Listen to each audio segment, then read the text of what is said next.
नमस्कार, आप देख रहे हैं उत्तराखंड लाइव और मैं हूं कायनात अंसारी। बुलेटिन की शुरुआत करते हैं इस वक्त आ रही बड़ी खबर के साथ। इस वक्त की बड़ी खबर, रक्षा मंत्री राजनाथ सिंह से मिले CM Pushkar Dhami.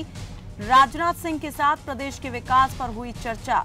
Tanakpur Bageshwar rail line broad gauge की स्वीकृति पर हुई बातचीत। सैनिक स्कूल के अवस्थापना की सुविधाओं के लिए केंद्र से मांगी वित्तीय सहायता। केंद्रीय जल संसाधन मंत्री गजेंद्र सिंह शेखावत से भी मिले सीएम धामी। बड़ी खबर इस वक्त की, रक्षा मंत्री राजनाथ सिंह से हुई सीएम पुष्कर धामी की मुलाकात। राजनाथ सिंह से मिले हैं सीएम पुष्कर सिंह धामी। सीएम धामी ने सामरिक महत्व को देखते हुए Tanakpur Bageshwar rail line broad gauge की स्वीकृति के लिए रक्षा मंत्रालय के स्तर से भी समझौते करने का अनुरोध किया। इसके अलावा उत्तराखंड सीएम ने राजनाथ सिंह से मिलकर जखोली रुद्रप्रयाग में स्वीकृत सैनिक स्कूल की अवस्थापना सुविधाओं के लिए एमओयू में संशोधन करते हुए केंद्रीय सहायता की मांगी है। इसके अलावा पुष्कर धामी की मुलाकात केंद्रीय जल संसाधन मंत्री गजेंद्र सिंह शेखावत से भी हुई, जहां उन्होंने विभिन्न मुद्दों पर चर्चा की। इस वक्त की बड़ी खबर, तस्वीरें आप देख सकते हैं। रक्षा मंत्री राजनाथ सिंह से मिले हैं उत्तराखंड के CM Pushkar Singh Dhami. Tanakpur Bageshwar rail line broad gauge की स्वीकृति पर बातचीत हुई है। सामरिक दृष्टि से इस मुद्दे पर बातचीत की गई है। और इस पर ज्यादा जानकारी के लिए हमारे साथ हमारे सहयोगी कैलाश जोशी जुड़ चुके हैं। कैलाश जी, आपसे ये जानना चाहेंगे, जरा बताइए जो मुलाकात हुई है कब हुई, कहाँ हुई और कितनी देर तक दोनों के बीच बातचीत हुई?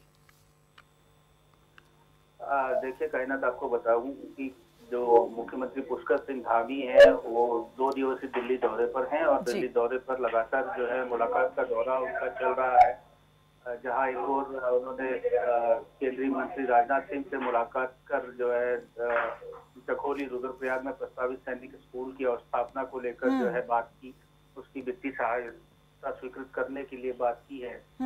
वहीं दूसरी ओर अगर देखा जाए तो लखवाड़ बहुउद्देशीय परियोजना को लेकर जो है जल शक्ति मंत्री गजेंद्र सिंह शेखावत से मुख्यमंत्री पुष्कर सिंह धामी की मुलाकात हुई है। कायना जी, इसके अलावा जो जल संसाधन मंत्री हैं गजेंद्र सिंह शेखावत, उनसे भी बातचीत हुई है। उनसे किन मामलों को लेकर बातचीत हुई, किन मुद्दों पर बातचीत हुई है? देखिए, आपको बता दूं कि लखवाड़ बहुउद्देशीय जो परियोजना है भारत सरकार की, उसमें 4,673 करोड़ की जो वित्तीय स्वीकृति वहां से मिलनी थी, उसको लेकर बात हुई है। जहां पर केंद्रीय जल शक्ति मंत्री जो गजेंद्र सिंह शेखावत है, उन्होंने मुख्यमंत्री पुष्कर धामी को आश्वासन दिया है कि जो 4,673 करोड़ रुपए योजना के लिए हैं उसको जल्द स्वीकृत किया जाएगा। साथ ही आपको बताऊंगा कि जो किसाऊ परियोजना है, किसाऊ में जो परियोजना बननी है उसके लिए एमओयू जो है साइन होना है। तो केंद्रीय जल शक्ति मंत्री गजेंद्र सिंह शेखावत ने मुख्यमंत्री पुष्कर सिंह धामी से मुलाकात कर जल जीवन मिशन को लेकर जो है संयुक्त समीक्षा बैठक करने की बात कही है।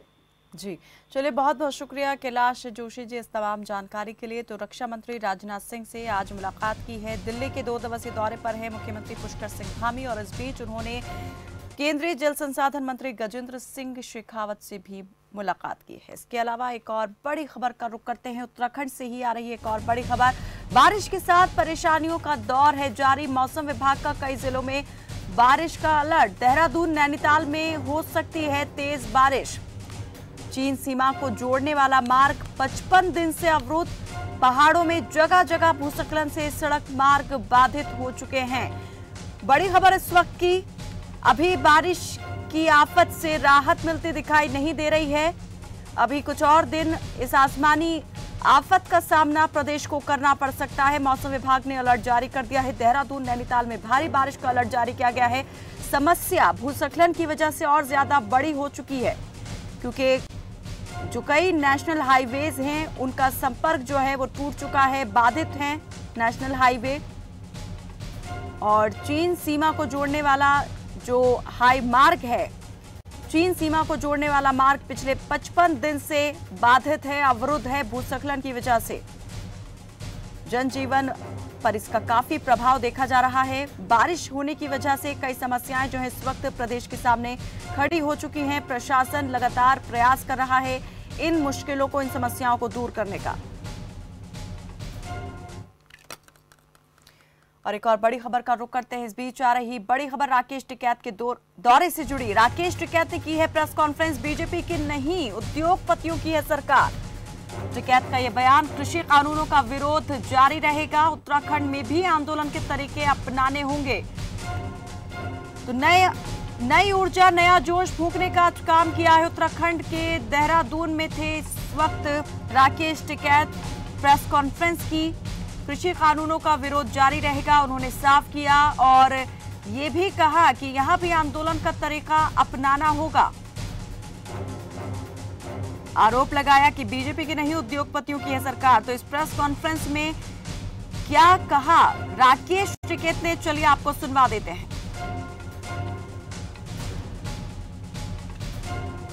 यहाँ का किसान, मजदूर, यहाँ का नौजवान अब उससे पीछे नहीं हटेगा कि वो रोजगार करने के तलाश में वो बॉम्बे और वहां तक जाएगा, शहरों तक जाएगा। उसको रोजगार आप यहीं अवेलेबल करवाओ। ये नहीं कि देहरादून में आपने डेवलप कर दिया कि पूरे पहाड़ का डेवलपमेंट हो गया। ये नहीं, विलेज टूरिज्म पॉलिसी को लागू करे। जो हिमाचल की पॉलिसी है, ये बहुत पॉलिसी है, उनको लागू सरकार करे। और नहीं तो आंदोलन के लिए यहाँ की सरकार पूर्ण रूप से तैयार रहे। और इस पर ज्यादा जानकारी और बातचीत के लिए हमारे सहयोगी कैलाश जोशी हमारे साथ जुड़े हुए हैं। कैलाश जी, जिस तरीके से यहाँ पर आज राकेश टिकैत बात करते हुए सुनाई दिए हैं, इससे क्या अंदाजा लगाया जाए कि अब क्या वो इस चुनावी समर में जो है बहती हवा के रुख के साथ बहने की कोशिश कर रहे हैं, उन तमाम मुद्दों को वो उठा रहे हैं जिनसे प्रभावित किया जा सके लोगों को। अब यहाँ पर सिर्फ कृषि कानूनों की बात करते नहीं सुनाई दी है, लेकिन आंदोलन की बात जरूर की उन्होंने। जी कायनात, बिल्कुल आपको बताना चाहूंगा कि जो राकेश टिकैत हैं, उन्होंने आज जो है देहरादून में प्रेस कॉन्फ्रेंस की है और केंद्र और राज्य में बीजेपी की जो सरकार है उसको उद्योगपतियों की सरकार बताया है। आपको बता दूं कि जो टिकैत हैं, राकेश टिकैत, उन्होंने सरकार पर निशाना साधा है कि जो कृषि कानून के जो बिल हैं वो जो है किसान विरोधी बिल हैं, उन पर निशाना साधते हुए जो राज्य सरकार है उस पर भी निशाना साधा है। तो उन्होंने ये भी कहा है कि देश और उत्तराखंड को अगर बचाना है तो सभी को समर्थन देना होगा। ये बड़ी बात उन्होंने यहाँ पर कही है कि जो है जो किसान आंदोलन चल रहा है उस आंदोलन को जो है आंदोलन कैसे यहाँ पर किया जाए, उस रणनीति के आधार पर उनके विचार। कृषि आंदोलन की बात कर रहे थे या दूसरी मांगों को लेकर आंदोलन खड़े किए जाने की बात कर रहे थे राकेश टिकैत? देखिए, जहाँ तक पूरा लबोलबाब ये निकल कर आया है कि जो किसान आंदोलन दिल्ली में चल रहा है, उस किसान आंदोलन की चिंगारी उत्तराखंड में कैसे स्टार्ट हो, उत्तराखंड में भी आंदोलन शुरू हो, इस और इशारा राकेश टिकैत का यहाँ पर दिखाई दिया। चलिए, बहुत शुक्रिया कैलाश जोशी इस तमाम जानकारी के लिए। और इस पर ज्यादा बातचीत के लिए हमारे साथ बीजेपी प्रवक्ता विपिन कैंथोला भी जुड़े हुए हैं। विपिन कैंथोला जी, विपक्षी दल तो एक तरफ चुनौती बने ही हुए थे, लेकिन अब क्या लगता है किसान नेता राकेश टिकैत जिस तरह से पहुंचे हैं, प्रेस कॉन्फ्रेंस की है, प्रदेश सरकार को घेरने का प्रयास किया है, एक बड़ी चुनौती खड़ी करेंगे?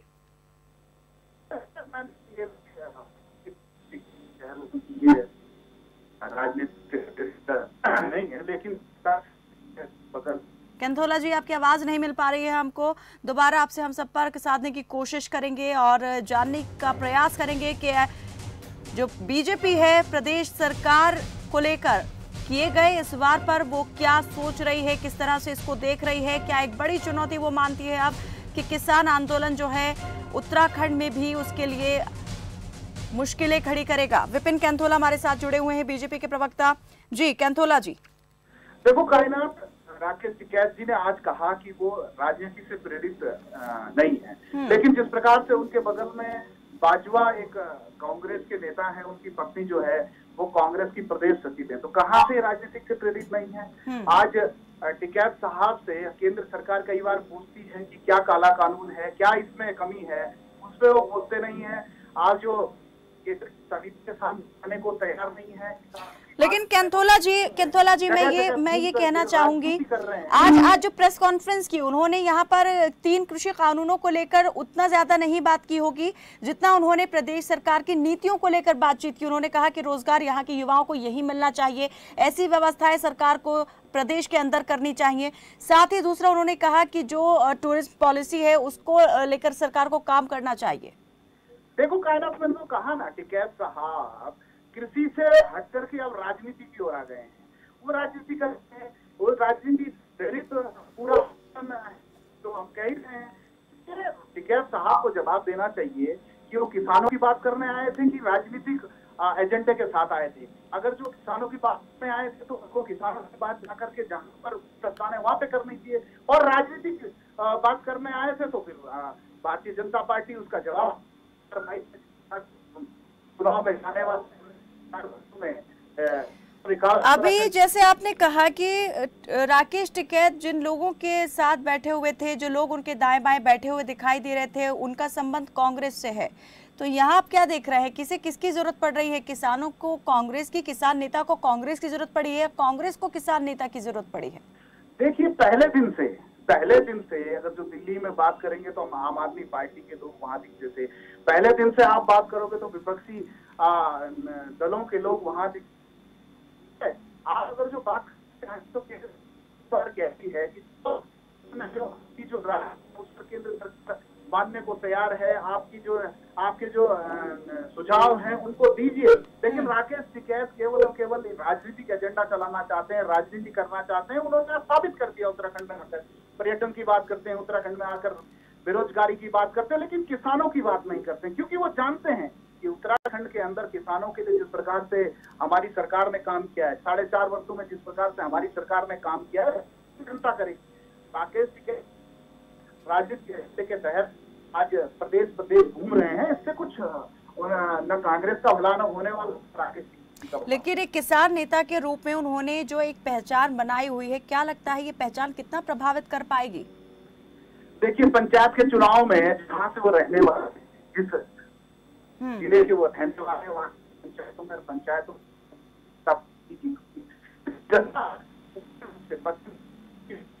चलिए विपिन जी बचा पाए हैं वो जिस प्रकार काम कर रहे थे। देखिए भारतीय जनता पार्टी बता दिया है कि और जनता ने भारतीय जनता पार्टी। तो आपके कहने का मतलब ये है कि पार्टी को इससे कोई फर्क नहीं पड़ने वाला है, कोई असर नहीं होगा उनके कुछ भी कहने का या करने का। बहुत बहुत शुक्रिया विपिन कैंथोला जी हमारे साथ इस बातचीत में जुड़ने के लिए। और देहरादून से आ रही इस बड़ी खबर का रुख करते हैं। देहरादून से बड़ी खबर, किसाऊ परियोजना पर संबंधित राज्यों की होगी संयुक्त बैठक, जल जीवन मिशन की होगी संयुक्त समीक्षा। लखवाड़ बहुउद्देशीय परियोजना को मिलेगी वित्तीय स्वीकृति, भारत सरकार से जल्द मिलेगी 4,673 करोड़ की स्वीकृति। जल जीवन मिशन की होगी संयुक्त समीक्षा, लखवाड़ बहुउद्देशीय परियोजना को वित्तीय स्वीकृति जल्द मिलेगी, इस बात की संभावना प्रबल। भारत सरकार से जल्द मिलेगी 4,673 करोड़ की स्वीकृति। सीएम पुष्कर सिंह धामी ने केंद्रीय जल शक्ति मंत्री से की है शिष्टाचार भेंट, इस मामले में बातचीत भी हुई है गजेंद्र सिंह शेखावत से। और इसके बाद ये कयास लगाए जा रहे हैं कि जो किसाऊ परियोजना है उस पर काम और तेजी से शुरू होगा। जो वित्तीय सहायता की दरकार है, जिसकी मांग केंद्र से की गई है, वो जल्द ही स्वीकृत होगी, वो जल्द वित्तीय सहायता मिलेगी प्रदेश को। 4,673 करोड़ की जो स्वीकृति है केंद्र से जल्द मिलने की संभावना। सीएम पुष्कर सिंह धामी ने केंद्रीय मंत्री जल शक्ति मंत्री से की है शिष्टाचार भेंट और केंद्रीय जल शक्ति मंत्री ने दिया है इस मामले में आश्वासन। चलिए रुकते हैं एक ब्रेक के लिए, जल्द हाजिर होते हैं।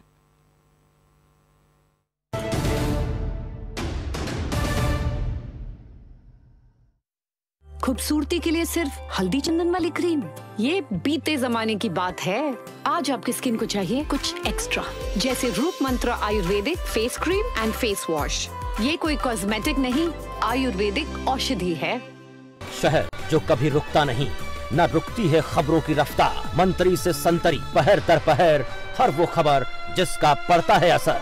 मेरा शहर मेरी खबर, देखिए सिर्फ खबर फास्ट पर। 10 साल हो गए कहते कहते सरकारी नौकरी की तैयारी करो और सरकारी नौकरी लग जाओ। पढ़ते हैं नहीं, खाली पड़े रहते हैं, कुछ करते नहीं, नकल के चक्कर में रहते हैं, सफल कैसे होंगे? निठल्ले लोगों का तो कुछ हो नहीं सकता। अगर 50,000 रुपए महीने का टारगेट है ना, तो ICS में पढ़ो और सरकारी नौकरी लग जाओ। और 5 लाख रुपए महीने का टारगेट है ना, तो ICS की फ्रेंचाइजी तुम कमाओगे तब देश तरक्की करेगा।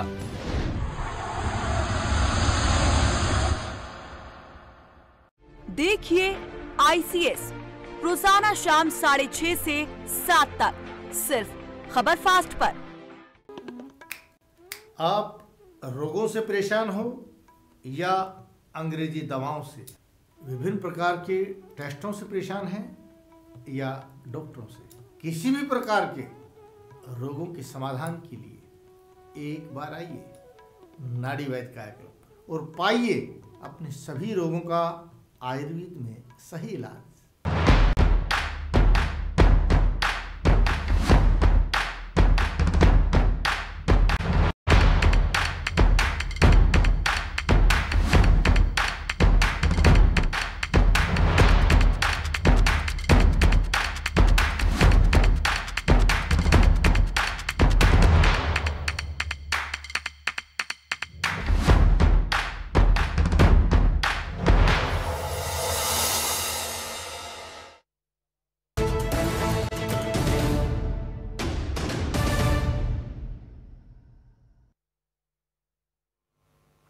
ब्रेक के बाद स्वागत है आपका। उत्तराखंड में देवस्थानम बोर्ड को भंग करने की मांग को लेकर तीर्थ पुरोहित केदारनाथ में बीते 2 साल से लगातार आंदोलन कर रहे हैं। तीर्थ पुरोहित और पंडा समाज के लोग सरकार से नाराज चल रहे हैं। तीर्थ पुरोहित और पंडा समाज ने जब सामूहिक रूप से बीजेपी की सदस्यता छोड़ने की धमकी दी तो सरकार बैकफुट पर नजर आई। उत्तराखंड सरकार ने कमेटी की रिपोर्ट आने तक देवस्थानम बोर्ड के कामकाज पर पूरी तरह से रोक लगा दी है। पुजारी समाज देवस्थानम बोर्ड के गठन के चलते नाराज चल रहा है।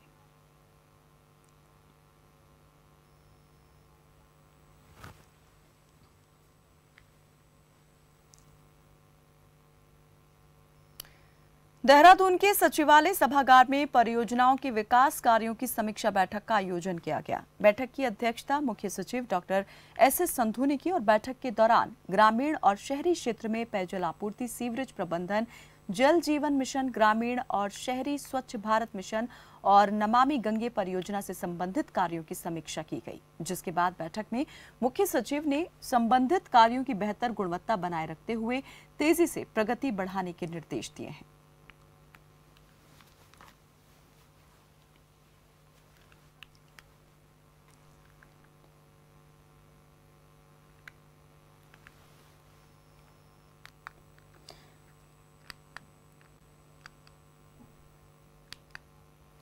तो देहरादून के सचिवालय सभागार में परियोजनाओं के विकास कार्यों की समीक्षा बैठक हुई थी और बैठक में जो है अधिकारियों को निर्देश दिए गए हैं कि जो योजनाएं चल रही हैं उनमें काम में तेजी लाई जाए और बेहतर तरीके से काम किस तरह से हो सके इस बारे में भी आगे बढ़ा जाए। टोक्यो ओलंपिक में हैट्रिक बनाकर इतिहास रचने वाली हॉकी खिलाड़ी वंदना कटारिया ने उत्तराखंड के पूर्व मुख्यमंत्री और सांसद तीरथ सिंह रावत से उनके दिल्ली स्थित आवास पर जाकर मुलाकात की। इस दौरान तीरथ सिंह रावत ने शॉल भेंट कर और गुलदस्ता देकर उनका स्वागत किया। तीरथ सिंह रावत ने कहा कि जिस तरीके से महिलाओं की हॉकी टीम ने प्रदर्शन किया वो वाकई काबिल तारीफ है। उन्होंने कहा कि वंदना देश के लिए 2 बार ओलंपिक खेल चुकी हैं। इस बार उन्होंने हैट्रिक लगाकर इतिहास रचने का काम किया है।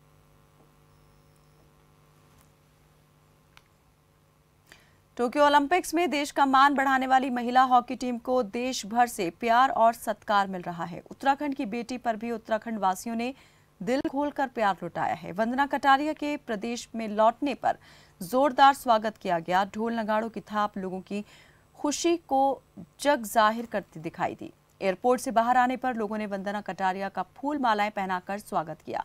वंदना कटारिया का काफिला कड़ी सुरक्षा के बीच भानियावाला से होते हुए हरिद्वार के लिए रवाना हुआ।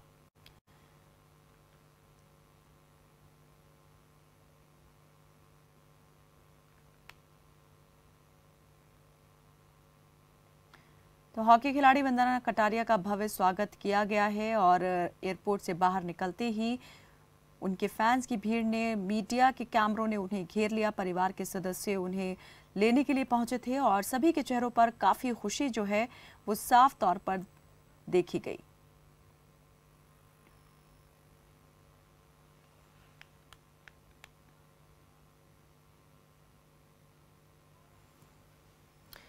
और इस बीच आ रही एक बड़ी खबर का रुख करते हैं। हरिद्वार पहुंची महिला हॉकी टीम की खिलाड़ी वंदना कटारिया। बीजेपी के प्रदेश अध्यक्ष मदन कौशिक ने किया स्वागत। हर की पौड़ी पहुंचकर मां गंगा का लिया आशीर्वाद। इस दौरान जिलाधिकारी समेत कई अधिकारी रहे मौजूद। बड़ी खबर इस वक्त की, वंदना कटारिया पहुंच चुकी हैं हरिद्वार। जिलाधिकारी समेत कई अधिकारी इस मौके पर रहे मौजूद और बीजेपी के प्रदेश अध्यक्ष मदन कौशिक ने उनका स्वागत किया। उनका काफिला जो है जैसे ही हरिद्वार पहुंचा तो उनके स्वागत के लिए एक लंबी कतार लोगों की दिखाई दी। हर की पौड़ी पहुंचकर उन्होंने मां गंगा का आशीर्वाद लिया। इस दौरान जिलाधिकारी समेत कई अधिकारी मौजूद रहे। वंदना कटारिया ने हरिद्वार पहुंचने के बाद क्या कहा, चलिए आपको सुनवा देते हैं। अच्छा लग रहा था, कभी वुमेन्स टीम और हॉकी का मतलब बहुत टाइम के बाद इतना अच्छा प्रदर्शन रहा है, ये बहुत अच्छा लग रहा है। और यहाँ पे मैंने सोचा नहीं था कि इतना ज़्यादा अच्छे से मतलब हो पाएगा और हॉकी इतना ऊपर आ पाएगी, तो बहुत अच्छा लग रहा है। एक के बाद एक मतलब ऐसे वेलकम कर रहे हैं। और हमारे सहयोगी राजकुमार पाल इस पर ज्यादा जानकारी देंगे, हमारे साथ हरिद्वार से जुड़े हैं। राजकुमार, आपसे जानना चाहेंगे कि जब वंदना कटारिया पहुंची तो किस तरीके से उनका स्वागत किया गया, कौन कौन वहां पर मौजूद था और इस दौरान क्या कहना था लोगों का? जी बिल्कुल कायनात, आपको बताएं कि जैसे ही वंदना कटारिया जो झाड़ीग्राम एयरपोर्ट पर पहुंची, वहाँ पर उनका भव्य स्वागत किया गया। जैसे रास्ते में जगह जगह पर उनका भव्य स्वागत लगातार जारी है। उसके साथ ही जब वो अपने पैतृक गांव रोशनाबाद पहुंची, वहाँ पर कई विधायक हैं जो वहाँ पर पहुंचे हुए हैं। आदिल चौहान है विधायक देशराज कर्णमाल है, वहीं कई और जो अधिकारी हैं, जिलाधिकारी हैं, SSP हैं, सभी यहाँ पर मौजूद हैं और यहाँ पर लगातार भव्य स्वागत भी उनका किया जा रहा है। वहीं आपको बता दें कि जो भी है वंदना गुप्ता जो है यहाँ पर पहुंची है, उन्होंने वंदना कटारिया जो है वो यहाँ पर पहुंची है और साथ ही उनका भव्य स्वागत यहाँ पर लगातार किया जा रहा है। जी कायनात, वंदना कटारिया की क्या इस पर भी कोई प्रतिक्रिया सामने आई है कि उन्हें महिला एवं बाल विकास विभाग जो है ब्रांड एम्बेसडर बनाया गया है? जी बिल्कुल कायनात, आपको बता दें कि उत्तराखंड सरकार की तरफ से वंदना कटारिया को जो महिला बेटी बचाओ बेटी पढ़ाओ योजना है उनका ब्रांड एम्बेसडर यहाँ पर उत्तराखंड सरकार ने बनाया गया है। वहीं उत्तराखंड में खिलाड़ियों को लेकर भी उत्तराखंड सरकार लगातार प्रयास जारी कर रही है यहाँ पर, और वंदना कटारिया को एक बड़ी उपलब्धि यहाँ पर सरकार ने दी है, जो ब्रांड एम्बेसडर यहाँ पर बनाया गया है। और साथ ही सरकार का कहना है कि वंदना जैसे खिलाड़ी और भी आ सके और लगातार प्रयास सरकार के यहाँ पर जारी है। चलिए, बहुत बहुत शुक्रिया इस तमाम जानकारी के लिए राजकुमार।